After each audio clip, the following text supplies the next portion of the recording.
மலர் மணம் தருவாள் மங்கள வாழ்வுக்கு துணை இருப்பாள்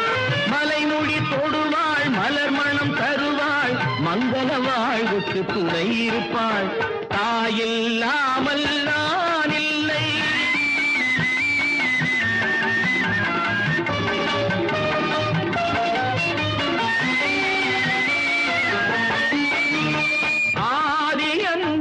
அவள்தான் நம்மை ஆளும் நீதியும் அவள்தான்